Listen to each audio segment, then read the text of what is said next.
Hello students, how are you? कैसे हैं आप? Today in this video we will do adventures in a banyan tree.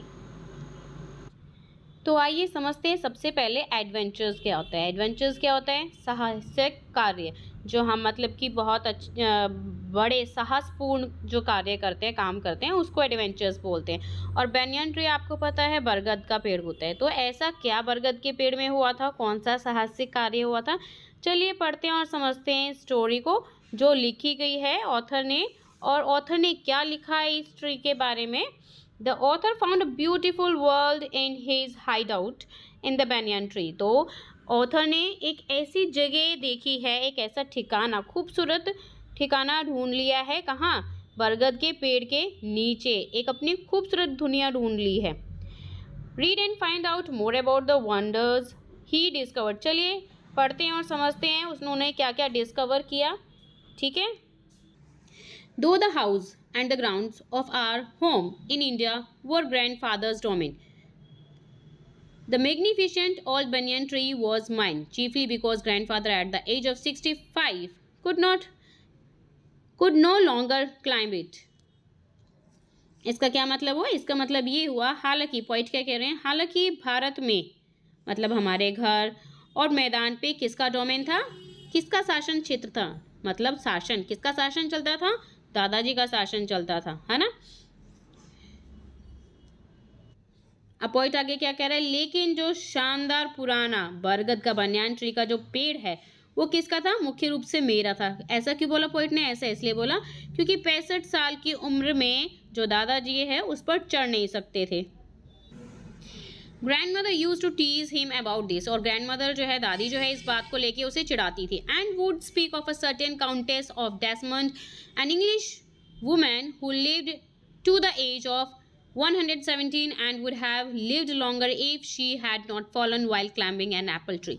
तो grand mother, दादी जो है, इस बात के बारे में भी बताती थी, काउंटेस ऑफ डेसमंड के बारे में, कि अक्सर उसके बारे में बात करती थी और कहती थी कि अगर वह पेड़ से ना गिरती, जो कि 117 साल तक की जी हैं, अगर वो पेड़ पे चढ़ते टाइम नहीं गिरती, जिसके कारण उनकी डेथ हो गई, तो वो कुछ और समय भी ज़्यादा जी सकती थी। The spreading branches of the banyan tree which curved to the ground and took root again, forming maze of arches, gave me endless pleasure.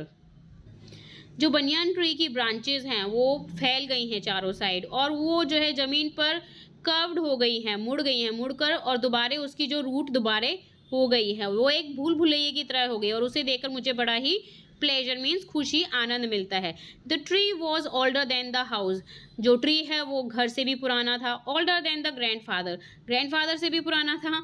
As old as the town of Dehra, nestling in a valley at the foot of Himalayas. Nestling है यहाँ पे पना देना, यानी जो पेड़ है घर से भी पुराना था, दादाजी से भी पुराना था, और देहरा ये टाउन का नाम है, शहर का नाम है। जितना पुराना था उसके जैसा ही, मतलब जितना पुराना वो शहर था उतना ही पुराना वो पेड़ था। और वो कहाँ बसा हुआ है? हिमालय के फुट में बसा हुआ है, नीचे की तरफ जो बसा हुआ है। नेस्टलिंग होता है पना देना, मतलब कि कहाँ वो बसा हुआ है? नीचे की तरफ, हिमालय में। My first friend and the familiar was a small grey squirrel. Squirrel क्या होती है? गिलहरी। ठीक है। तो मेरा छोटा फ्रेंड, मेरा सबसे पहला फ्रेंड और फैमिलियर फ्रेंड कौन सा था? गिलहरी थी। Arching his back and sniffing into the air. Sniffing होता है सूंघना। He seemed at the first to resent my invasions. Invasions होता है आक्रमण, ऑफ हिज प्राइवेसी। जैसे कभी आपने देखा होगा, हम जो है सिलाते हैं किसी एनिमल को, तो ऐसे ही सिलाते हुए, arching his back and sniffing, sniffing मतलब होता है सूंघना। तो मतलब गिलहरी जो है अपनी पीठ को सिलाते हुए और हवा में सूंघते हुए, वो पहली बार जैसे मैं उसके पास जा रहा था, तो उसको क्या लग रहा था कि जैसे मैं उसके ऊपर इन्वेशन कर रहा हूँ, आक्रमण कर रहा हूँ। But when he found that I didn't arm my self with a Catapult और एयर गन, ही बिकेम फ्रेंडलियर। लेकिन जब उसने देखा, उसने पाया कि मेरे पास ना तो कैटापल्ट मीन्स होता है गुलेल से जैसे पत्थर मार के निशाना बनाते हैं, ना मेरे पास एयर गन है, ना कैटापल्ट है, तो वह है ये देख के कि मैं उसको कोई हार्म नहीं पहुंचाऊंगा, मेरे साथ वो फैमिलियर हो गया। When I started leaving him pieces of cake and biscuit, he grew bolder and finally became familiar enough to take food from my hands. यानी पॉइंट आगे क्या बता रहा है, जब वह केक और बिस्किट के टुकड़े उसके आगे रखने लगा तो वह बहुत ही क्या हो गया, ब्रेव हो गया, बोल्डर हो गया, मतलब कि साहसी हो गया, और अंत में क्या हो गया, इतना मतलब कि फैमिलियर हो गया, इतना उससे परिचित हो गया कि उसके हाथों से खाना खाने लगा। जैसे कि आप as you can see in your image, देखिए कितना फैमिलियर हो गया है ये स्क्वेरल, है ना। Before long he was delving into my pockets and helping himself to whatever he could find, मतलब काफ़ी लंबे समय तक वो मेरी जेब को टटोलता रहा, जांचता रहा। डेल्फिंग होता है सर्च करना, फाइंड करना, मेरी पॉकेट में कुछ ना कुछ वो फाइंड करता रहा काफ़ी देर तक, और हेल्पिंग हिमसेल्फ, खुद से संघर्ष करके जो भी कुछ ढूंढने की वो कोशिश कर रहा था। He was a very young squirrel, बहुत ही यंग स्क्वेरल था वो, and his friend and relatives probably thought him headstrong and foolish for trusting a human. उसके जो फ्रेंड्स और रिलेटिव्स हैं वो शायद ये सोच रहे होंगे कि वो बहुत ही जिद्दी और फुलिश है, मतलब बेवकूफ़ है, जो ह्यूमन पर ट्रस्ट कर रहा है, विश्वास कर रहा है। इन द स्प्रिंग, स्प्रिंग क्या होता है, वसंत, है ना। बसंत में when the banana tree was full of small red figs, मतलब वो जो पूरी तरह से अंजीर से भरा हुआ होता है, birds of all kinds would flock into its branches, और हर तरह पर हर प्रकार के जो बर्ड्स हैं वो झुंड बनाकर उसकी शाखाओं पर बैठ जाते हैं। द रेड बॉटम्ड बुलबुल, और रेड बॉटम बुलबुल बैठती है। चेयरफुल एंड ग्रीडी, हंसमुख और लालची। गॉसिपिंग रोजी पेस्टोज, मतलब गपशप करने वाली गुलाबी पादरी जो होती हैं, ठीक है। एंड पैरट्स एंड क्रोज, मतलब जो हैं तोते जिसको हम कहते हैं, और कौवे, ठीक है। And squabbling with each other all the time, मतलब क्या करते हैं वो हर समय एक दूसरे से लड़ते रहते हैं, स्क्वैबलिंग करते रहते हैं, विवाद करते रहते हैं। ड्यूरिंग द फिक्सेशन, फिक्सेशन क्या होता है, मतलब जिस समय ये जो है अंजीर ज़्यादा उगती है ना, मतलब अंजीर के मौसम के दौरान यहाँ पे क्या होता है, banana tree was the noisiest place on the road, road पे सबसे ज़्यादा नॉइजेस्ट प्लेस किसका होता है, बनाना ट्री का, क्योंकि यहाँ पे पशु पक्षियों की चहचहाट होती है ना। Half way up the tree I had build a small platform on which I would often spend the afternoons when it was not too hot. तो पोइट आगे बताता है कि पोइट ने अपना एक छोटा सा स्मॉल प्लेटफॉर्म वहाँ पर बना लिया था, जो कि वह ज़्यादा गर्म दिनों में नहीं, मतलब कि ठंडा थोड़ा मौसम होता था, ज़्यादा गर्म दिन नहीं होते थे, तो पोइट ने क्या करा था, मैंने पेड़ के आधे रास्ते जो है उसने क्या बना लिया था, अपना प्लेटफॉर्म, अपना चबूतरा बना लिया था, जिस पर वह अक्सर दोपहर को वहाँ पर पढ़ने जाता था, पढ़ता था। आई कुड रीड देयर, मैं वहाँ पढ़ सकता था। प्रॉपिंग, प्रॉपिंग होता है सहारा लेना। My self up against the ball, ball means तना, जो पेड़ का जो तना होता है उसका सहारा लेकर वो बैठ जाता था। Of the tree with cushions taken from the drawing room, जैसे जो है आप ड्राइंग रूम में कुशन तकिया लगाकर सहारा लेकर बैठ जाते हैं पढ़ने के लिए, ऐसे ही वो वहाँ पर बैठ जाता था। ट्रेजर आइलैंड, मतलब ट्रेजर मीन्स होता है खजाना। हकलबेरी फिन, मतलब कि जो है ब्लू ब्लैकबेरी जो होती है। The Mowgli stories and the novel of Edgar Rice Burroughs and Louisa May Alcott made up my bag of very mixed reading, यानी इन सबको मिलकर क्या बन जाता था, मेरा बैग बन जाता था जिसमें कि पढ़ने की बुक्स हुआ करती है। When I did not feel like reading, जब मेरा पढ़ने को मन नहीं किया करता, I could took down through the बनियान leaves at the world below, मैं वहाँ क्या कर लेता, वहाँ पे मैं पत्तों के माध्यम से दुनिया को देख लेता। At grandmother hanging up और taking down the washing, at the cook quarrelling with a fruit vendor, or at the grandmother grumbling at the hardy Indian marigolds which insisted on springing up all over his very English garden। ये poet वह दृश्य बता रहा है जब वो बनाना tree से watch करता था। क्या वॉच करता था, जैसे ग्रैंड मदर जो है हैंगिंग लटका रही हैं, कपड़ों को सुखा रही हैं, ठीक है, टेकिंग डाउन ले जा रही हैं। Eight the cook quarrels, cook quarrel मतलब कि जो है कुक बनाते हुए, क्वेरल बहस करते हुए उस पर क्या बनाना है। व्हाट अ फ्रूट वेंडर, बेचने वाला वेंडर जो होता है, जो बेच रहा है। या फिर ग्रैंड मदर बड़बड़ाती है किस चीज़ से, किसी भी मेरी गोल्ड्स के ऊपर, मतलब कि which insisting on springing up all over his very English garden, उनके इंग्लिश गार्डन में जो है बताते हुए, बड़बड़ाते हुए कि प्लांट्स के बारे में, जैसे आपने देखा होगा अपने गार्डन में. Usually nothing very exciting happened while I was in the banyan tree, but on one particular afternoon I had enough excitement to last me through the summer.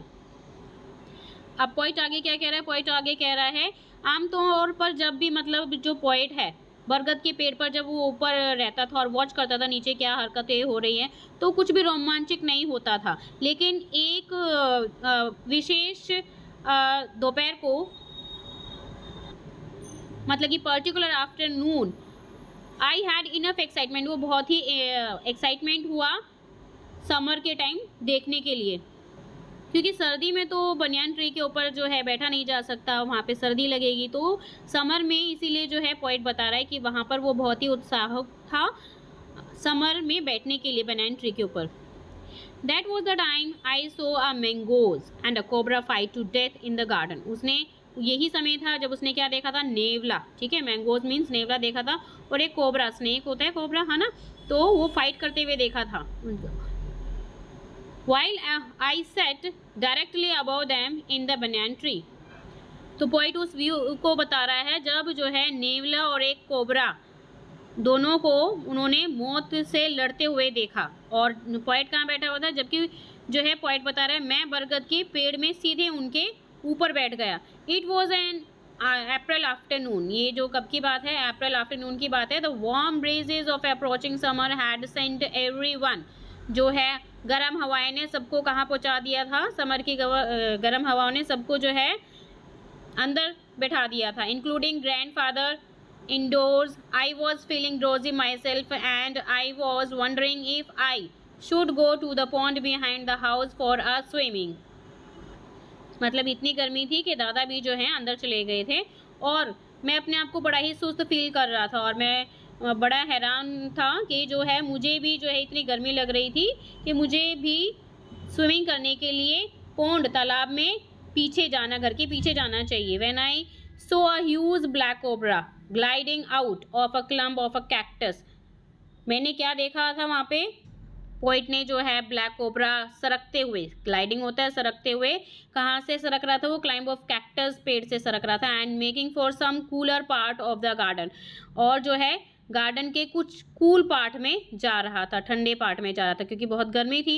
At the same time a mangoes. उसी समय क्या हुआ? नेवला. whom I had often seen. शायद उसे जो है कभी देखा हो. पोइट बताता है कि जैसे मैंने अक्सर देखा था. emerged from the bushes. emerged होता है निकलना, उभरना. तो कहाँ से निकल रहा था वो जो है? मैंगोज, नेवला, बुशेज होता है झाड़ियों से निकल रहा था. And went straight for the cobra. और कहाँ गया? जैसे ही उसने कोबरा देखा वो कोबरा के पीछे नेवला हो गया. जैसे आपने देखी होगी कोबरा और स्नेक की, कोबरा और मैंगोज की लड़ाई, है ना. In a clearing beneath the tree in bright sunshine they came face to face. पेड़ के नीचे चमकती हुई धूप में वो एक दूसरे के सामने आए. मतलब कौन? कोबरा और मैंगोज, है ना, सांप और नेवला. The cobra knew only too well that they grew mongoose 3 feet long. जो कि कितना बड़ा लंबा था? 3 feet लॉन्ग था. कोबरा को पता था. Cobra knew only too well that the grew mongoose 3 feet long was a superb fighter. कैसा है वो? उसे पता था कोबरा कि मैंगो जो है 3 feet लंबा है और वो सुपर फाइटर है, बहुत ही क्लेवर है, चालाक है और एग्रेसिव है, बहुत ही क्रोधी है वो. But the cobra was a skilful. लेकिन कोबरा भी क्या था? पूरा स्किलफुल था. मतलब क्या था? चतुर था और एक्सपीरियंस्ड था लड़ने के लिए, है ना, fighter too. He could move swiftly. बहुत ही आराम से मूव किया. And strike with the speed of a light. एकदम से अचानक से उसने जो है धरना दिया, मतलब कि फाइट के लिए तैयार हुआ. एंड से behind his long sharp fangs were fully of deadly venom. जैसे आप कोबरा देखते हो कई पार्ट्स में, जैसे आपको लाइनिंग दिखती है उसकी थैली सी बनी हुई, बहुत ही लंबी. कोबरा जो था वो तैयार था फाइट करने के लिए और शार्प फैंग्स, उसके जो नुकीले दांत थे वो पूरी तरह से किस चीज़ से भरे हुए थे? जहर से भरे हुए थे. It was to be a battle of a champions. वो किसकी बैटल थी? चैम्पियंस की बैटल थी. मतलब कि क्या थी? लड़ाई थी. हिसिंग डेफाइंस. डेफाइंस क्या होता है? चुनौती, मतलब कि किसी को ललकारना, है ना. His forked tongue darting in and out, the cobra raised 3 off his 6 feet off the ground and spread his broad and spectral hood. The mangoes bruised his tail. तो जो कोबरा हिज करते हुए मतलब डिफेंस चुनौती को आगे जो है ललकारता हुआ वो अपनी जीभ को, जो कि कांटेदार जीभ थी उसकी, उसको अंदर और बाहर करते हुए जो है तैयार था। आपने देखा होगा कभी जब कोबरा जो डसता है तो कैसे सांप अपनी जीभ को, टंग को अंदर और बाहर करता है, और अपने चौड़े जैसे चश्मे वाले हुड को वो फैला रहा था। मतलब जैसे आपने देखा होगा उसका जो फन जो होता है वो उस करता हुआ जो है काफ़ी बड़ा नज़र आता है, तो उसके रेफर किया गया स्पेक्टिकल हुड को। ठीक है, तो mongoose the brushed his tail, नेवले ने अपनी पूंछ हिलाई। इसको हम कंटिन्यू करेंगे अपने सेकंड पार्ट में, so don't forget to see the second part also. Adventures in a banyan tree part second by Rani Sharma search करेंगे यूट्यूब पे तो डेफिनेटली यू विल गेट। और इससे नेक्स्ट वीडियो में हम करेंगे क्वेश्चन आंसर। अगर अच्छा लगे तो प्लीज़ लाइक शेयर और सब्सक्राइब करना मत भूलना। बने रहिए मेरे साथ, ग्रामर पार्ट भी हम कर रहे हैं साथ के साथ।